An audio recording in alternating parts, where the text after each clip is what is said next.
Hello friends, welcome to Nila designs. இன்றைக்கான simple brooch என்ன அப்படின்னு சொன்னால், இந்த திலகம் ஷேப் லீஃப் சீக்வன்சஸ் மாதிரி இருக்கிற ஒரு சாட்டின் கிளாத்தை நான் சால்ட்ரிங் அயன் யூஸ் பண்ணி கட் பண்ணி எடுத்திருக்கேன். அடுத்தடுத்து வர வீடியோஸில் எப்படி நம்ம கட் பண்ணி எடுக்கலாம், என்னென்ன ஷேப்ஸ் இருக்குன்னு பார்க்கலாம். இது ராங் சைடு, ஷைனிங்காக இருக்கிறது ரைட் சைடு. ஓகேங்களா?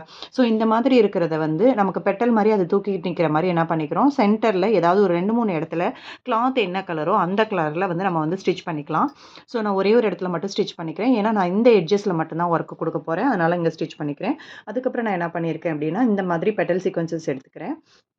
பெட்டல் சீக்வன்ஸ் எடுத்து இதோட எட்ஜஸில் கரெக்டாக இந்த மாதிரி வச்சு நான் ஸ்டிச் பண்ண போகிறேன். ஸோ இந்த இடத்துலேருந்து எடுத்துக்கிட்டு இதுக்கு மேலே நான் என்ன கொடுக்க போகிறேன், நான் இப்போ க்ரீன் கலர் எடுத்திருக்கேன் இல்லையா, அதனால் க்ரீன் கலர் குட்டி ஃப்ளார் சீக்வன்சஸ் இருக்கும் இல்லையா, அது யூஸ் பண்ணிக்கிறேன். இந்த மாதிரி குட்டி ஃப்ளார் சீக்வன்சஸ் யூஸ் பண்ணிக்கிறேன்.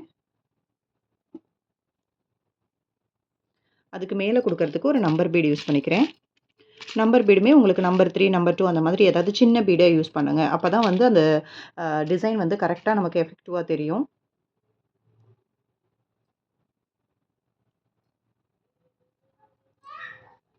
ஸோ இந்த எட்ஜில் கொடுத்த மாதிரியே அப்படியே இந்த எட்ஜஸ்லேயும் இதை நான் ஸ்டிச் பண்ண போகிறேன். ஸோ குழிவான பகுதி மேலே இருக்க மாதிரி தான் நான் ஸ்டிச் பண்ணியிருக்கேன். அதே மாதிரி நீங்களும் ஸ்டிச் பண்ணிக்கோங்க. இல்லை வேணும்னா ஆப்போசிட்டில் இந்த பக்கம் எப்படி ஸ்டிச் பண்ணமோ அதே மாதிரியே தான் இந்த பக்கமும் ஸ்டிச் பண்ணணும்.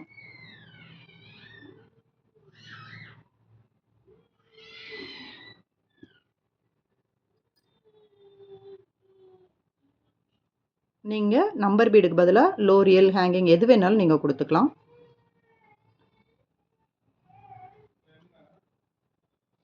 இப்போ 2 பக்கமும் இந்த பெட்டலோட 2 பக்கமும், அதாவது திலகம் ஷேப் பெட்டல், அதுக்கு 2 பக்கமும் லீஃப் சீக்வன்ஸ் மாதிரி இதை கொடுத்துருக்கோம் நம்ம. இப்போ சென்டரில் இருக்க கேப்பில் ஏதாவது ஒரு ஒர்க்கு கொடுக்கலாம். ஸோ சென்டரில் இருக்க கேப்பில் நான் என்ன பண்ண போகிறேன் அப்படின்னு சொன்னால், இந்த மாதிரி தட்டு சீக்வன்ஸு அப்படி இல்லைன்னா நம்ம என்ன சொல்லுவோம் அப்படின்னா, சைடு ஹோல் சீக்வன்சஸ்ன்னு சொல்லுவோம், அது கொடுக்கலாம். இப்போ சைடு ஹோல் சீக்வன்ஸ் கொடுக்கறதுக்கு நான் அந்த 2 சென்டரோட கேப்லேருந்து எடுக்கிறேன். கேப்லேருந்து எடுத்து சீக்வன்ஸோட எட்ஜில் ஹோல் இருக்கும் பாருங்கள், அதில் அப்படியே உள்ளே விட்டுடுறேன். விட்டுட்டு அடியில் நல்லா இழுத்து விட்டுருங்க. இந்த மாதிரி கொடுத்து இந்த சீக்வன்ஸ் என்ன பண்ணணும், இந்த 2 சீக்வன்ஸ், அதாவது 2 பெட்டல் இருக்கு இல்லையா, இது 2க்கும் நடுவில் அடியில் போகிற மாதிரி கொடுத்துருங்க. கொடுத்துட்டு அதில் ஒரே ஒரு லோரியலோ இல்லை நம்பர் பீடோ கொடுக்கலாம். இல்லை அப்படின்னு சொன்னால் நீங்கள் இந்த பெட்டல் கொடுத்துருக்கோம் இல்லையா, அதே மாதிரியே ஃப்ளார் பெட்டலே நான் கொடுத்துக்கிறேன். கொடுத்து அதுக்கும் ஒரு நம்பர் பீடு கொடுக்குறோம். கொடுக்கும்போது பார்க்க நீட்டாக சிம்பிளாக இருக்கும்.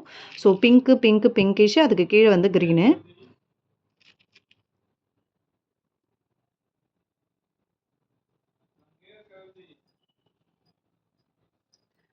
சிம்பிள் அண்ட் நீட்டான ஒரு ப்ரோச். தேங்க்யூ.